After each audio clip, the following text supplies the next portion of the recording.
সকালবেলায় থাকবে মুমিন, সন্ধ্যাবেলায় হয়ে যাবে কাফের, সন্ধ্যাবেলায় থাকবে মুমিন, সকালবেলায় হয়ে যাবে কাফের। এই জামানা চলতেছে, সেই জামানা। দেখেন, একটা হৃৎপিণ্ড আল্লাহ তাআলা আপনাকে দিয়েছে। এই হৃৎপিণ্ডটা প্রতিদিন 1 লক্ষ বারের বেশি স্পন্দন দিচ্ছে, প্রতিদিন, পার ডে। প্রতিদিন 1 লক্ষ বারের বেশি হৃৎপিণ্ডটা স্পন্দন দিচ্ছে। যেদিন আপনার হৃৎপিণ্ডের স্পন্দন বন্ধ হয়ে যাবে, আপনার নামের শুরুতে মরহুম বসে যাবে, মানুষ আপনাকে লাশ বলবে। ঠিক কিনা ভাইরা? পেটের মধ্যে গরুর গোশত, মাছ, ডিম, দুধ একসাথে খাচ্ছেন, হজম কিভাবে হয়? এই পেটটার মধ্যে আল্লাহ তাআলা প্রতিদিন 2.5 লিটার অ্যাসিড উৎপাদন করে, যে অ্যাসিডটা আপনার খাবারটাকে হজম করছে। সুবহানাল্লাহ বলবেন না? এই যে অক্সিজেন নিচ্ছেন আপনারা, এদিক দিয়ে অক্সিজেন আসছে ফাঁকা জায়গা, আপনারা নিচ্ছেন, আমিও নিচ্ছি। অক্সিজেনটা যদি আল্লাহর কাছ থেকে আপনি ফ্রি নিতে, মানে হসপিটাল থেকে যদি আপনি কিনতেন, আপনি তো ফ্রি পাচ্ছেন। প্রতিদিন আপনাকে 24,000 টাকা বিল দেওয়া লাগতো। করোনার সময় আমি এটা হিসাব করেছিলাম, সিলিন্ডার যখন অক্সিজেন সংকট আপনারা নিয়ে খুব ঘুরছিলেন, তার মানে আল্লাহর কাছ থেকে 1 মাসে আপনি ফ্রি অক্সিজেন নিয়েছেন প্রায় 7 লক্ষ টাকার। সুবহানাল্লাহ বলবেন না? কিউরিসিটি জন্মালো, তাহলে 60 বছর যদি একজন মানুষ বাঁচে, আল্লাহর কাছ থেকে ফ্রি অক্সিজেন নিয়েছে কত টাকার? হিসাব করে পাইলাম 54 কোটি টাকার। আল্লাহু আকবার। দুনিয়ার মুসলমান, এবার বলেন, এই জমিনটার মালিক কে? আসমানের মালিক কে? জমিনের মালিক কে? আল্লাহর জমিনে, আল্লাহর জমিন ব্যবহার করে, আসমান ব্যবহার করে, পানি ব্যবহার করে, খাবার ব্যবহার করে, দুনিয়ার হাজার হাজার মানুষ আছে যারা মানুষের গোলামি করে, চামচামি করে, দালালি করে, আল্লাহ রাব্বুল আলামিনকে উপেক্ষা করে। ঠিক কিনা ভাইরা? দুনিয়ার কোনো মানুষ মানুষের গোলামি করে না, গোলামি করবে কার? আল্লাহ।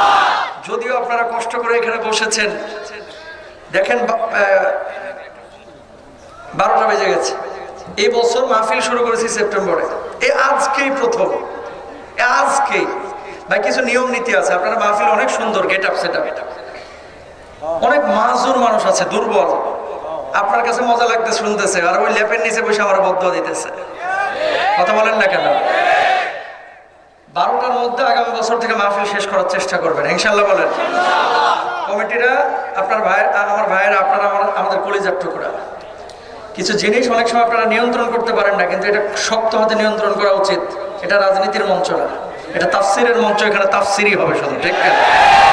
হ্যাঁ, স্থানীয় লিডাররা থাকবে না কেন? তাদের সহযোগিতায় সুন্দর হয় মাহফিল। আসবেন, সালাম কালাম দিয়ে 2-1 মিনিটে শেষ করে দেন। আপনি যদি 2টা তাফসির করেন, তাহলে তাফসির কারকরা কি করবে? এরা এত খালি গান বলবে আর ভাই বিদায় নিয়ে চলে যাবে। ইনশাআল্লাহ সবাই আগামী বছর থেকে খেয়াল করবেন। বলেন ইনশাআল্লাহ। যদিও আপনারা বসেছেন, আসমান থেকে কিছু ফেরেশতা নেমে এখন আপনাদের উপরে রহমের ডানাগুলো বিছিয়ে দিয়েছেন। জোরে বলেন সুবহানাল্লাহ। আর আমার আল্লাহ রাব্বুল আলামিন বলছেন, মা ইয়াকুনু ইবাদি, ও আমার ফেরেশতারা, আরামের ঘুমকে হারাম করে যে মানুষগুলো এই কনকনে শীতের রাত্রে খড়খুঁটার উপরে বসেছে, ধুলাবালির উপরে বসেছে, বসে বসে মানুষগুলো কি বলে, কি করে? ফেরেশতারা তখন বলে, আল্লাহ, এই মানুষগুলো আপনার পবিত্রতা বর্ণনা করে, আপনার কোরআনের কথা শুনে, আপনার নবীজির সুন্নাহের কথা শুনে। আল্লাহ রাব্বুল আলামিন তখন বলেন, হাল রাআউনি, এই মানুষগুলোকে কখনো আমরা দেখছি? ফেরেশতারা তখন বলে, আল্লাহ, এই মানুষগুলো কখনো আপনারা দেখে নাই, কখনো আপনারা দেখাও সম্ভব না। রব্বুল আলামিন বলেন, যদি দেখতো তাহলে কি করতো? আল্লাহ আপনার গোলামি দাসত্ব বেশি বেশি করতো। এবার আল্লাহ রাব্বুল আলামিন বলেন, মা ইয়াসআলুনি, এই মানুষগুলো আমার কাছে মূলত কি চাই? ফেরেশতারা তখন বলে, আল্লাহ, এই মানুষগুলো বড় আশা নিয়ে আপনার কাছে এসেছে, আপনার কোরআনের ময়দানে এসেছে, আপনার কাছে জাহান্নাম থেকে মুক্তি চাই, আপনার কাছে জান্নাত কামনা করে। আল্লাহ রাব্বুল আলামিন তখন জবাব দেয়, উশহিদতুকুম, আমার ফেরেশতারা, তাদেরকে আমি সাক্ষী রেখে বলছি, গফারতু লাহুম, আরামের ঘুমকে যে মানুষগুলো হারাম করে, দুনিয়ার সব কাজকর্ম বর্জন করে কোরআনের আকর্ষণে ছুটে এসেছে, বসেছে, আমি আল্লাহ রাব্বুল আলামিন ওই মানুষগুলোর জীবনের গুনাহ খাতাগুলো মাফ করে দিলাম। জোরে বলেন না সুবহানাল্লাহ। উশহিদতুকুম গফারতু লাহুম, হাদিসের মধ্যে আসছে। আল্লাহ ফেরেশতাদেরকে বলে, তোদেরকে সাক্ষী রেখে বলছি, একা একা ক্ষমা করি নাই, যে মানুষগুলো বিশুদ্ধ নিয়ত নিয়ে আমলের নিয়তে এখানে বসলো, আমি আল্লাহ তাআলা ওই মানুষগুলোর জীবনের গুনাহ খাতাগুলো মাফ করে দিলাম। মাফের মধ্যে 1-1.5 ঘন্টা থাকবেন না ইনশাআল্লাহ? কে থাকবেন? হাতটা তুলে দেখান। লিল্লাহি তাকবীর, লিল্লাহি তাকবীর। হাতটা নামাই, ভূমিকার দীর্ঘায়িত করব না। সূরা বাকারা 245 নম্বর আয়াত তেলাওয়াত করেছি। বাবার গল্প, খাজার গল্প, মাজারের গল্প, বাঁশখুঁটির গল্প করে 1.5 ঘন্টা কাটিয়ে দেওয়া যায়, কিন্তু এটা উচিত না। এই মঞ্চটা, এই সিটটা, এই চেয়ারটা এখন আমার কাছে আমানত, ঠিক না? তাফসীর মাহফিলগুলোকে, ওয়াজ মাহফিলগুলোকে শুধু ওয়াজের মঞ্চ মনে করবেন না, একটা ক্লাস মনে করবেন। কি ক্লাস?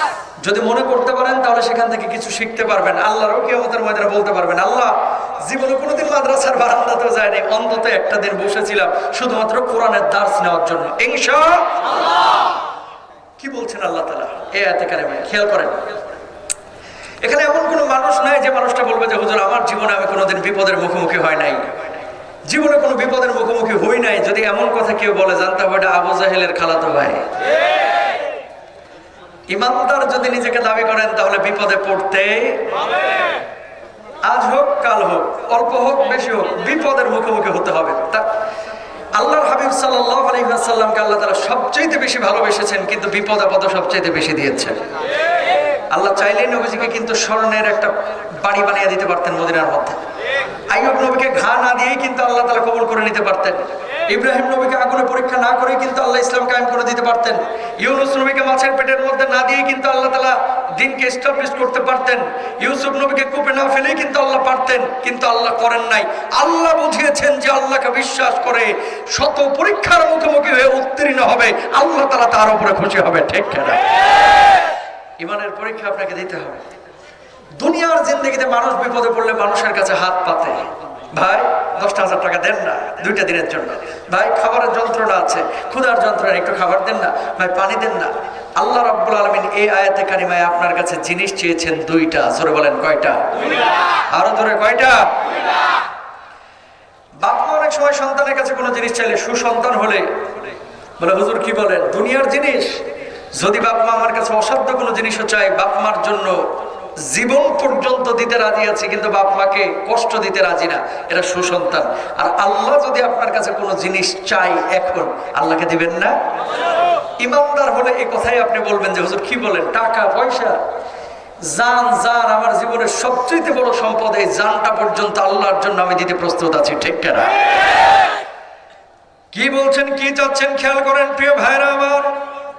আল্লাহ রাব্বুল আলামিন আয়াতে কারিমার মধ্যে বলছেন, মাযাল্লাযী ইউকরিদুল্লাহা করদান হাসানান ফায়ুদাইফাহু লাহু আদআফান কাসীরা ওয়াল্লাহু ইয়াকবিদু ওয়া ইয়াবসুতু ওয়া ইলাইহি তুরজাউন।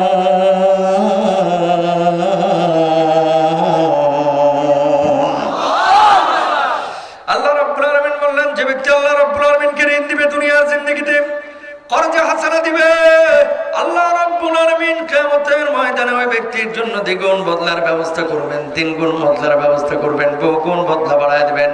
সর্বোপরি আল্লাহ রাব্বুল আলামিন ওই মানুষটার জন্য চূড়ান্ত জান্নাতের ফয়সালা করে দিবেন। বলুন সুবহানাল্লাহ।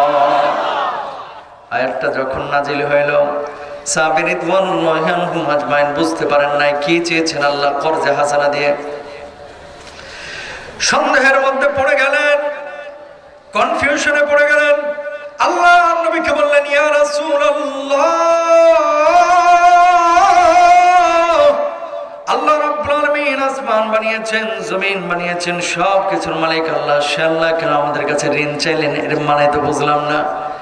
আল্লাহ নবী তখন জবাব দিলেন, আল্লাহ রাব্বুল আলামিন কর্জে হাসানা দিয়ে তোমাদেরকে বুঝিয়েছেন, যেখানে আল্লাহর জন্য জানের প্রয়োজন হবে সেখানে জান দিবা, যেখানে মালের প্রয়োজন হবে সেখানে মাল দিবা। আল্লাহ রাব্বুল আলামিন সেই জিনিসগুলোকে কর্জে হাসানা বুঝিয়েছেন। বলুন সুবহানাল্লাহ।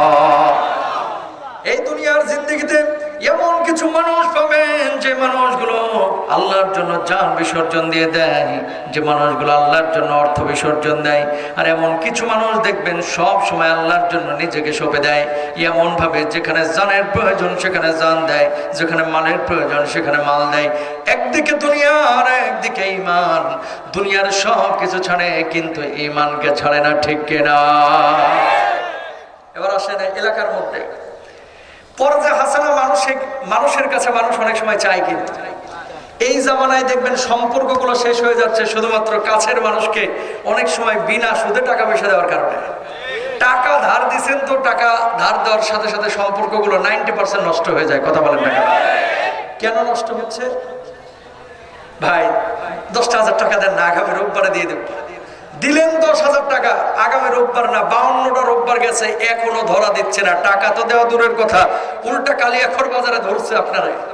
দেখছেন একদিন, কিরে 52 সপ্তাহ চলে গেল টাকা দিবি না, উল্টা আপনারা ফাপড় নেবে, পেটে 10,000 টাকার লেগে পাগল হয়ে গেছো। এত ফাপড়বাজি করিস না, এরকম কথা অনেকেই বলে, ঠিক কিনা? আর কিছু চাচা পাবেন এরকম, ভাই 3,000 টাকা দেন না, শনিবারে দিয়ে দেবো। এই মিয়া দেখা হলে টাকা টাকা করো কেন? টাকা নাই, সরো। যেমনি আপনি বলবেন যে ভাই 3,000-এর এগেনস্টে আগামী রোববারে 3300 টাকা দেবো, কাকা মুসকে মুসকে হাসে আর বলে, দূর বোকা, টাকা কি পকেটে থাকে, চল বাড়িতে চল। কথা কয় সুদের গন্ধ পাইছে 300 টাকা, এখন ফরফরা কাকার পকেট থেকে টাকা বাইর হচ্ছে। বাড়িতে যে 3,000 তো দিছে, দেওয়ার পর বলছে আর লাগবো নি। কই কাকা টাকা ছিল না, এখন পাইলেন কই? তোর চাচির আছে না আবার 3,000? কথা কর না কেন?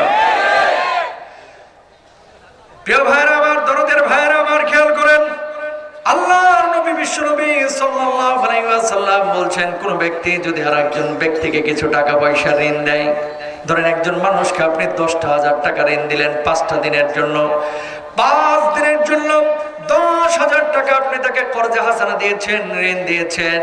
আল্লাহর নবী বলছেন, এর প্রতি ইহসানের কারণে আল্লাহ রাব্বুল আলামিন প্রতিদিন 5,000 টাকা তার রাস্তায় খরচ করলে যে পরিমাণ সওয়াব হয়তো, আল্লাহ রাব্বুল আলামিন তার আমলনামায় সেই সওয়াবের ব্যবস্থা করবেন। বলুন সুবহানাল্লাহ। 5 দিন পরে টাকা দিতে পারল না, এবার ওই ব্যক্তি বলল, ভাই আর 5টা দিন আমার সময় দাও, আমি তো টাকাটা তোমার দিতে পারলাম না। আল্লাহর নবী বলছেন, 5,000 টাকা তারা দিয়েছিল, এখন যে 5,000 টাকা করে সওয়াব পেয়েছে, 5 দিন সময় বাড়িয়ে দেওয়ার কারণে আল্লাহ রাব্বুল আলামিন এখন দ্বিগুণ সওয়াব দিবেন। অর্থাৎ প্রতিদিন 10,000 টাকা আল্লাহর রাস্তায় খরচ করলে যেমন সওয়াব হইতো, ওই ব্যক্তিকে কর্জে হাসানা দেওয়ার কারণে আল্লাহ রাব্বুল আলামিন সেই সওয়াবের ব্যবস্থা করবেন। বলুন সুবহানাল্লাহ। এই আয়াতে কারিমার তাফসীরের মধ্যে রাখা হচ্ছে, কিয়ামতের ময়দানে এক শ্রেণীর মানুষ চিন্তাগ্রস্ত থাকবে, কপালগুলো ঘেমে যাবে, আজ আমার কি হয়, আজ আমার কি হয়। এমন মুহূর্তে আল্লাহ রাব্বুল আলামিন ওই মানুষগুলোকে আল্লাহর আদালতে দাঁড় করাবেন। মানুষগুলোকে আল্লাহ রাব্বুল আলামিন বলবেন, গোলাম, ও গোলাম, দুনিয়ার জিন্দেগিতে কি এমন করেছিলে আমি কিন্তু জানি। ওই মানুষগুলো চিন্তাগ্রস্ত থাকবে। আল্লাহ রাব্বুল আলামিন ওই মানুষগুলোকে সেদিন তাকিয়ে বলবেন, বান্দারা, আমি আল্লাহ তাআলা আজকে তোদের কোনো হিসাব নিব না, বিনা হিসাবে জান্নাতের ফয়সালা করে দিলাম। যা যা যা, জান্নাতের যে দরজা দিয়ে খুশি সেই দরজা দিয়ে আল্লাহর জান্নাতে চলে যা। জোরে বলেন সুবহানাল্লাহ। মানুষগুলো এবার অবাক হয়ে বলবে, আল্লাহ, দুনিয়ার জিন্দেগিতে কেমন কাজ করেছিলাম যার জন্য আজকে জান্নাতের ফয়সালা করলেন? আল্লাহ রাব্বুল আলামিন তখন বলবে, দুনিয়ার জিন্দেগিতে আমার জন্য জান দিয়েছিলি, যেখানে রক্ত ঢালার প্রয়োজন ছিল সেখানে রক্ত দিয়েছিলি, যেখানে মালের প্রয়োজন সেগুলো ছিল সেখানে মাল দিয়েছিলি, তোর বাড়ির পাশে একজন মানুষ অসুস্থ হয়েছিল তার সেবা করেছিলি, পানি ছিল না তার জন্য পানির ব্যবস্থা করেছিলি, হাঁটার রাস্তা ছিল না তার জন্য হাঁটার রাস্তা করেছিলি। আমি আল্লাহ রাব্বুল আলামিন এগুলোকে মানুষের প্রতি ইহসানগুলোকে নিজের প্রতি ইহসান হিসেবে গ্রহণ করেছি, আর আমি আল্লাহ তাআলা তোদের জন্য আজকে চূড়ান্ত জান্নাতের ফয়সালা করে দিয়েছি। বলুন সুবহানাল্লাহ। দুনিয়ার জিন্দেগিতে মানুষের জন্য কোনো কাজ করা, আল্লাহর জন্য কোনো কাজ করা, আল্লাহর আইনকে আল্লাহর জমিনে বাস্তবায়নের জন্য চেষ্টা চালানো, প্রত্যেকটা জিনিস হচ্ছে আল্লাহ রাব্বুল আলামিনকে কর্জে হাসানা দেওয়া। জোরে বলেন সুবহানাল্লাহ। 5 আগস্টের আগে রংপুরের আবু সাইদ এই যে বুকটা পেতে দিয়েছিল পুলিশের বুলেটের সামনে, এটা শাহাদাতের তামান্না নিয়েই, যারা আল্লাহর জমিনে নিজের হক প্রতিষ্ঠিত করার জন্য, আল্লাহর জমিনে আল্লাহর কোরআনের আইন বাস্তবায়নের জন্য যারা বুলেটের সামনে আমনে বুক পেতে দেয়, আল্লাহর কসম করে বলছি এই আয়াত অনুযায়ী তারাও আল্লাহ রাব্বুল আলামিনকে করজে হাসানা যায়। ঠিক কিনা মুসলমান? কিন্তু নবীজির একটা হাদিসের বাস্তব প্রতিচ্ছবি এখন দেখা যাচ্ছে। কি? নবীজি বলেছেন কিয়ামতের আগে মসজিদে মুসল্লির সংখ্যা বাড়বে কিন্তু ইমানদারের সংখ্যা কমবে। এই জামানা চলছে সেই জামানা। বলবেন হুজুর এটা আবার কেমন কথা? এটা আবার কেমন কথা? তাকায় দেখেন, এলাকার মধ্যে মসজিদের সামনের কাতারে নামাজ পড়ে কপালে 6 ইঞ্চি কালো দাগ, মাগার এখনো সুদের মায়া ছাড়তে পারলো না। আছে না নাই? হজ করেছে 3 বার, উমরা করেছে 11 বার, বড় হাজী সাহেব, কিন্তু আপন বোনের সম্পদটা এখন পর্যন্ত বুঝিয়ে দিল না, যে বাপের ভিটা থেকে পাইতো, বাপের সম্পত্তি থেকে ওয়ারিসি সূত্রে পাইতো। বোনের সম্পদগুলো এখনো বুঝিয়ে দিল না। এদিকে বড় হাজী সাহেব হয়ে বয়ে রয়েছে সামনের কাতারে নামাজ পড়ে, অথচ নাস্তিক মুরতাদ কাফেরদের সাথে কাঁধে কাঁধ মিলিয়ে আল্লাহ আল্লাহর জমিনের বিপক্ষে, কোরআনের বিপক্ষে অবস্থান নিয়ে আলেমদের নামে মিথ্যা মামলা দেয়। ঠিক না ভাই? আছে না না এরকম? তাকার বুঝবেন কিন্তু কথাগুলো। নামাজ পড়া ফরজ, এই কোরআনে আল্লাহ তাআলা বলেছেন। জোরে বলেন কোথায়? নামাজ ফরজ আছে কোথায়? রোজা ফরজ আছে কোথায়? হজ ফরজ, যাকাত ফরজ কোথায়? যেই কোরআনে আল্লাহ তাআলা নামাজ ফরজ করেছেন, যে কোরআনে আল্লাহ রোজাকে ফরজ করেছেন, যে কোরআনে আল্লাহ হজ যাকাতকে ফরজ করেছেন, ওই কোরআনে আল্লাহ রাব্বুল আলামিন আল্লাহর জমিনে আল্লাহর আইনকে বাস্তবায়নকে ফরজ করেছেন। ওই কোরআনে আল্লাহ সুদকে হারাম করেছেন। ওই কোরআনে আল্লাহ মোহরানা দিয়ে বউ আনতে বলেছেন। ওই কোরআনে আল্লাহ আরেকজনের আইন ফেরা জমি দখল করতে না বলেছেন। অথচ এই জিনিসগুলো মানে না, শুধু মানে নামাজ, রোজা, হজ, যাকাত, 4-5টা বিষয়কে মানুষ ইসলাম মনে করে বর্তমান জামানায়। ঠিক কিনা? এজন্য নবীজি বলেছেন ইউসবিহুর রাজুলু মুমিনা ওয়া ইউমসি কাফিরা। সকালবেলায় থাকবে মুমিন, সন্ধ্যাবেলায় হয়ে যাবে কাফের। সন্ধ্যাবেলায় থাকবে মুমিন, সকালবেলায় হয়ে যাবে কাফের। এই জামানা চলতেছে সেই জামানা।